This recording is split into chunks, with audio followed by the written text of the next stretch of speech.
Bismillahirrahmanirrahim. Assalamualaikum warahmatullahi wabarakatuh. Saya perwakilan dari kelompok Majenang yang beranggotakan Bu Hartati, Bu Ani Solehatun, Mas Afiqur Hidayat, Bu Junarti, saya sendiri Yanuar Yuryadi, Pak Hendra Setiawan, Bu Ainun Mu'arifah, Bu Tuti Setiarti.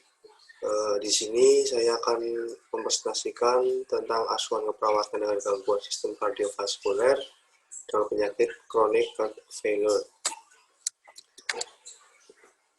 Apa itu chronic heart failure atau CHF? Congestive heart failure atau gagal jantung adalah ketidakmampuan jantung untuk memompa darah secara adekuat ke seluruh tubuh. Ini pengertian menurut Ebersol-Hess. Kemudian gagal jantung adalah suatu keadaan ketidakmampuan untuk memompa darah ke seluruh tubuh dengan sesuai dengan kebutuhan metabolisme. Ini menurut National Cardiovascular Heart.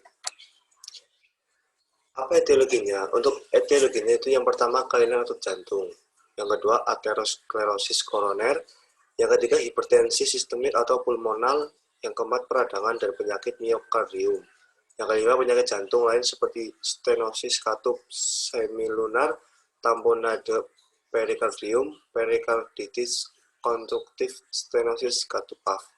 Kemudian yang keenam faktor sistemik seperti demam, tiroksikosis, hipoksia, dan anemia.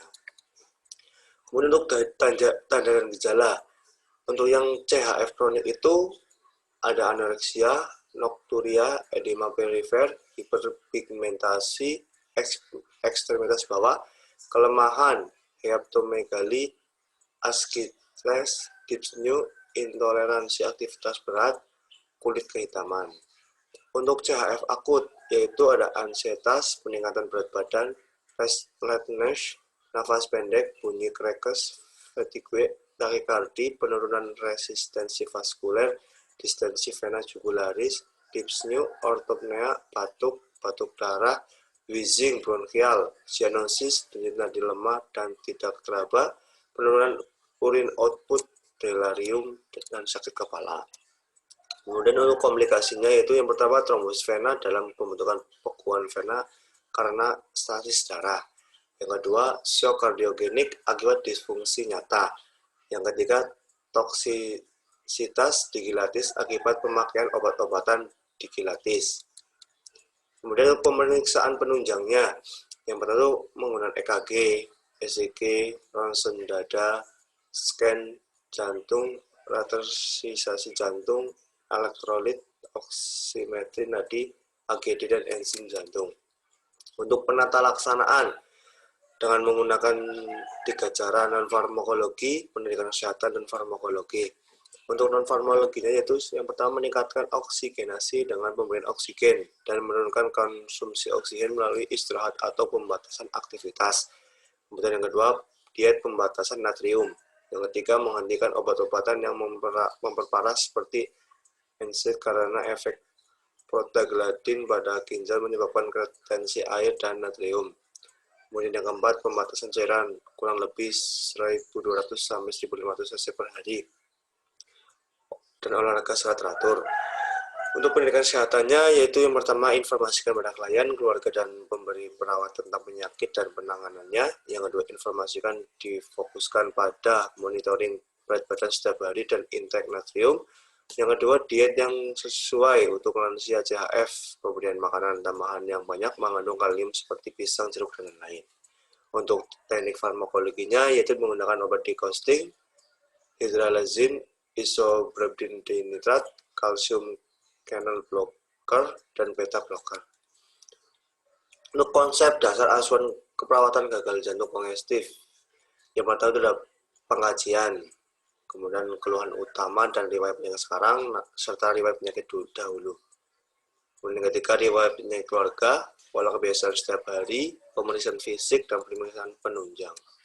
Untuk diagnosa keperawatan yang didapat yaitu ada kelebihan volume cairan, yang kedua gangguan pertukaran gas, yang ketiga ada intoleransi aktivitas. Untuk intervensi diagnosa kelebihan cairan yaitu berikutnya pengelolaan cairan. Yang pertama timbang popok, yang kedua pertahankan catatan intake dan output, yang ketiga pasang kateter jika perlu, yang keempat monitor hasil HB yang sesuai dengan retensi cairan, osmodalitas urin atau monitor status osmodinamik, monitor vital sign, yang tujuh monitor inside retensi atau kelebihan cairan, CVP, edema, distensi vena leher atau ASI-tes. Kaji lokasi dan luka edema bila ada. Kemudian monitoring masukan makanan, monitoring status nutrisi, kolaborasi pemberian diuretik sesuai instruksi. Implementasinya merupakan inisiatif dari rencana tindakan yang mencapai tujuan yang spesifik. Tahap pelaksanaan dimulai setelah rencana tindakan disusun dan ditunjukkan pada perintah keperawatan untuk membantu klien dalam mencapai tujuan yang diharapkan. Untuk evaluasinya, evaluasi merupakan penilaian akhir berdasarkan tujuan keperawatan. Keberhasilan pada asuhan keperawatan berdasarkan pada perubahan hasil yang telah ditetapkan, yaitu adaptasi pada klien. Sekian, terima kasih. Bila ada pertanyaan nanti bisa disampaikan. Akhir kata, wassalamualaikum warahmatullahi wabarakatuh.